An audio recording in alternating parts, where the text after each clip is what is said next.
Hello guys, welcome to our brand new channel. This is my first video. Channel का नाम अब तक सोचा नहीं है तो वो वीडियो में रहेगा नहीं।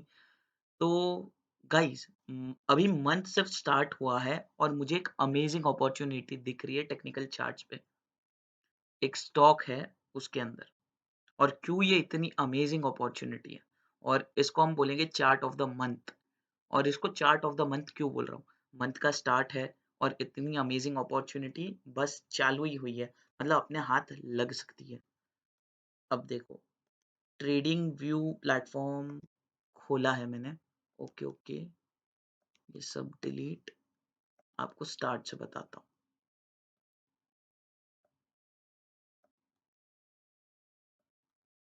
ओके, चल,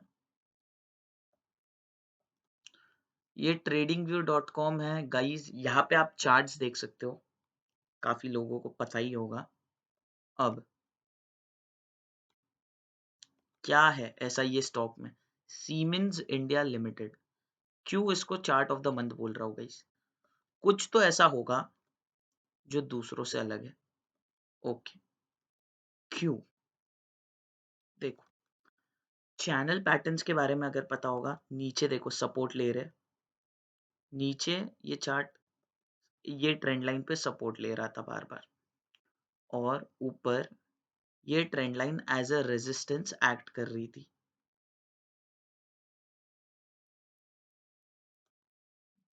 ये तो ये पर्टिकुलर चैनल में स्टॉक मूव कर रहा था, लेकिन ये महीने हुआ है ब्रेकआउट। अब monthly, we are into monthly time frame, monthly chart देख रहे, जहां पे एक कैंडल एक मंथ को रिप्रेजेंट कर रही है। मतलब एक एक कैंडल है, अगर ये कैंडल है ना तो ये पूरे मंथ को रिप्रेजेंट कर रही है। अब ऐसा क्या है इस चार्ट? ये चैनल ब्रेकआउट हुआ है, लेकिन ये ब्रेकआउट का रेलेवेंस इतना क्यों है?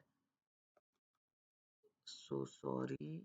ओके, ये चैनल ब्रेक, अब देखो, पहले चैनल ब्रेकआउट होता क्या है ये देखो। जनरली एक रेंज में चल रहा था स्टॉक, ऊपर रेजिस्टेंस ले रहा था ये लेवल से, यहाँ से, यहाँ से, लेकिन इस बार ब्रेकआउट कर गया, सामने ऊपर निकल गया और क्लोजिंग भी दे दी। तो अब ये रेजिस्टेंस नहीं, और नीचे भी सपोर्ट देखो, एक one support, two support, three support, four support, चार सपोर्ट थे, ऊपर तीन बार, ये भी फोर्थ टाइम इसने रेजिस्टेंस लेने की पूरी कोशिश की थी, लेकिन अगले ही मंथ इसने क्लोजिंग दे दी उसके ऊपर। और अभी ये जो नया मंथ चालू हुआ है, कौन सा? मार्च का, अप्रैल का, मार्च का, सो सॉरी। तो अब ये जो नया मंथ मार्च का चालू हुआ है, ये देखो, ये भी यहाँ से ओपन होके ऊपर जा रहा है। अब ये चार्ट को मैं चार्ट ऑफ द मंथ क्यों बोल रहा हूँ, क्यों इतना ज्यादा रेलेवेंस है इसका? पहले स्टॉक का पास देखते हैं। हिस्ट्री बताती है कि चार्ट का स्ट्रक्चर कैसा है, आगे क्या इसकी हैसियत है, क्या क्षमता है जाने की। ये देखो, 6-7 रुपए का स्टॉक, 3 रुपए के लेवल पे भी था ये। ओके, देखो, 6-7 रुपए का क्लो, चलो जो भी था, 988 तक आया। इतनी बड़ी रैली, ये मंथली टाइम फ्रेम है। इसके बाद अब क्यों ये स्टॉक, आपकी साइकोलॉजी कैसे रहेगी कि आप कैसे होल्ड करके रख सकते हो ये स्टॉक और ना बेचो? उसके लिए मैं आपको स्ट्रॉन्ग रीजंस दे रहा हूं। अब देखो, जभी भी, सबसे मेन रीजन, ये स्टॉक ब्रेकआउट कर रहा है 13 इयर्स बाद। यस, 13 इयर्स तक एक लिमिटेड रेंज में था, अब ब्रेकआउट कर रहा है। तो अब सोचो कि कम से कम 2-3 साल तो ऊपर ही जाएगा, बिकॉज 13 इयर्स तक इसने परफॉर्म ही नहीं किया जब निफ्टी परफॉर्म कर रहा था। देखो, फर्स्ट, ये देखो, यहाँ 1 अक्टूबर 2007 इसने ये चैनल के हाई को टच किया, दैट्स इट। उसके बाद से वही चैनल पे है। और ये अब जो फेब का मंथ था, तब इसने ब्रेकआउट दिया है। उससे पहले इसने कभी भी वो ट्रेंड लाइन के ऊपर क्लोजिंग नहीं दी है। तो this is a breakout, multi multi year breakout, 13 years. अगर जनरली चैनल ब्रेकआउट्स वगैरह भी होते हैं, 1-2 साल के भी होते हैं, कि 1-2 साल तक स्टॉक ने मूव नहीं दिया है और एक रेंज में कंसोलिडेट कर रहा होता है, तब भी उसके टारगेट्स काफ़ी ऊपर आते हैं। ये तो 13, कैन यू अंडरस्टैंड? ये है 13 इयर्स का, मतलब 13 इयर्स तक पहले आप हिस्ट्री देख रहे हो, क्यों आपका साइकोलॉजी रहेगा कि इसको होल्ड करके रखो। पहले हिस्ट्री देख रहे हो अच्छा खासा बढ़ा, उसके बाद 13 इयर्स तक ये स्टॉक ने परफॉर्म ही नहीं किया, एक रेंज में रहा है। और देखो, जब भी ये ब्रेकआउट करने का ट्राई करता था, वॉल्यूम्स वर लो, ये देखो वॉल्यूम्स वर लो, यहाँ पे भी इसने ब्रेकआउट करने का ट्राई किया था, वॉल्यूम्स वर लो। अब इसने ब्रेकआउट किया है, स्टॉक में कुछ हेवी वॉल्यूम्स आ रही है, काम ज्यादा हो रहा है, और ब्रेकआउट करने के बाद अब क्यों इसको चार्ट ऑफ द मंथ बोल रहा हूँ, क्योंकि अभी मंथ स्टार्ट ही हुआ है, आज 2 तारीख है जब मैं ये वीडियो बना रहा हूँ। और देखो, ये वाला मंथली कैंडल भी ऊपर जाना स्टार्ट हो गया है। अब देखो, कोई भी रिस्क है तो रिवॉर्ड है तो रिस्क भी है। तो अब where we will place stop loss, stop loss बहुत ज्यादा इंपॉर्टेंट होता है, वही आपकी सक्सेस रेशियो शेयर मार्केट में बताएगा। ऑब्वियसली रिवर्सल आ सकता है, कभी क्रैश आ सकता है, so you should know where to exit. Obviously बहुत ज्यादा, ये जो 13 इयर्स का ब्रेकआउट या बहुत ज्यादा वर्स्ट सिनेरियो या कुछ हुआ तब आएगा, बट वी नेवर नो, कुछ भी हो सकता है, कुछ ना आए तो भी हो सकता है। बट कहाँ होना चाहिए? Ideally if you are going for investment purpose, 1582 ये कैंडल का लो था, तो 1500 1555, तो 1550 round figure as a stop loss आप रख सकते हो। करंट प्राइस पे आप एंटर कर सकते हो। डिस्क्लेमर दे रहा हूँ, मैंने खुद ने ये स्टॉक्स पे एंटर किया है एट अ लोअर प्राइजेस। जब ये ब्रेकआउट हुआ था यहाँ पे 1800 प्लस के कुछ लेवल्स थे, एग्जैक्टली मुझे याद नहीं, तो मैंने खुद ने इसमें इन्वेस्ट कर रखा है। अब देखो, जो स्टॉक 13 इयर्स परफॉर्म नहीं किया है, वो 2-3 साल के लिए अच्छे टारगेट्स दे सकता है, बट अगर प्योर टेक्निकल बेस पे बात करूं तो क्या टारगेट आता है? Stop loss. सबसे पहले रिस्क की बात मैंने कर ली, क्योंकि रिस्क है तब रिवॉर्ड है। सबसे पहले यू शुड नो, अगर थिंग्स वर्कआउट नहीं हुई तो कहाँ आप निकल जाओगे।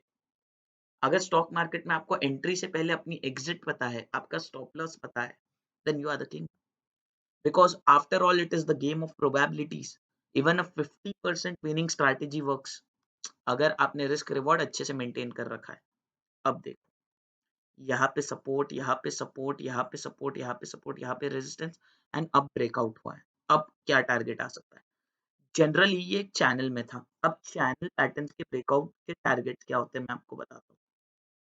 ये देखो, इसके इसके लोएस्ट पॉइंट से लेके इसके हाईएस्ट पॉइंट तक जितना डिस्टेंस है, बस इतना डिस्टेंस ब्रेकआउट के बाद ऊपर की साइड, ये चैनल से लेके है ऑलमोस्ट 50% के रिटर्न। ये देखो, you can go for this level,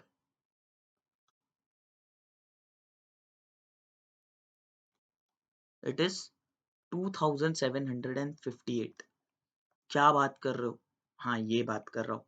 फिलहाल 1908 प्राइस है, our target will be directly this। और अब इसमें 13 इयर्स नहीं लगेंगे, 13 इयर्स तक कंसोलिडेट हुआ है, मतलब लोअर लेवल्स पे बहुत लोगों ने 13 इयर्स तक रुके हैं और एक्यूमुलेट किया है। अब मैं आपको साइकोलॉजी बिल्ड कर रहा हूँ, क्यों आपको स्ट्रांगली होल्ड करना चाहिए।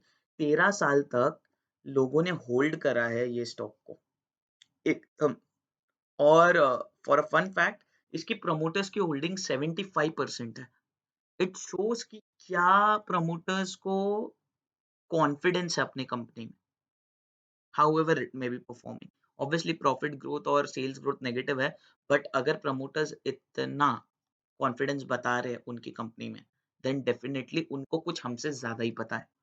ये एज अ साइकोलॉजिकल पॉइंट मैं आपको दे रहा हूँ, why you should go for it. अब इसको चार्ट ऑफ द मंथ क्यों बोल रहा हूँ? 13 इयर्स का breakout is a big thing. 13 साल तक, अगर 2-3 साल का भी कोई ब्रेकआउट होता है ना, तब भी वो बहुत बड़ी चीज हो जाती है। तो ये तो फिर भी 13 इयर्स का ब्रेकआउट है, तुरंत 50% ये मुझे नहीं लगता इसको 2 साल से ज़्यादा लगेगा। 1 टू 2 ईयर्स से ज़्यादा नहीं लगेगा। हो सकता है 1 साल में ही आ जाए और हो सकता है 2 या 3 साल में भी आ जाए। फिर भी 50% रिटर्न्स इन 1 ईयर और लेस देन 1 ईयर और 2 years is a great achievement और this is a technical target. इसका मतलब ये नहीं कि इसके ऊपर नहीं जा सकता। जाने को I think stock can double from here directly और ₹1900 बढ़ सकता है। बट कंज़र्वेटिव होके मैं आपको टारगेट दे रहा हूँ एज़ पर टेक्निकल एनालिसिस 2758 और यहाँ पे आप एग्ज़िट कर सकते हो और ये टारगेट क्विक आएगा, ये 13 इयर्स नहीं लगेगा। जब 2-3 साल के चैनल ब्रेकआउट्स होते हैं, 2-3 साल के पैटर्न ब्रेकआउट होते हैं, तब इतना बड़ा मूवमेंट आता है। रिसेंटली अगर आप देखोगे तो एसबीआई ये स्टॉक में ब्रेकआउट आया था। ऑब्वियसली थोड़ा काफ़ी नीचे आ गया था, बट देखो क्योंकि अब मार्केट में सेलिंग आई है, ये देखो, ये भी एक चैनल में था। ये भी एक चैनल में था कब से? 2010 से और ये देखो, बताता हूँ मैं। इसमें भी अपॉर्च्युनिटी तो है, बट फिलहाल मैं इसकी बात नहीं कर रहा। बैंकिंग सेक्टर पे प्रेशर आता है तो इस पे भी आएगा। नहीं, ऐसे अच्छा स्टॉक है। But currently we are talking about Siemens. अगर ये 10 साल से एक चैनल में है, तो आप देख सकते हो, ये तो अभी रिसेंट में सेलिंग आई है बहुत ज़्यादा, वरना ये क्या भागा था। ये लेवल से लेके ये यहाँ तक भागा था। करंटली थोड़ा कूल डाउन होगा फिर चलेगा, बट इसमें सीमेंस में बहुत अच्छी अपॉर्चुनिटी है और ये मैं ऐसा क्यों बोल रहा हूँ, आई होप कि अब ये आपको समझा होगा।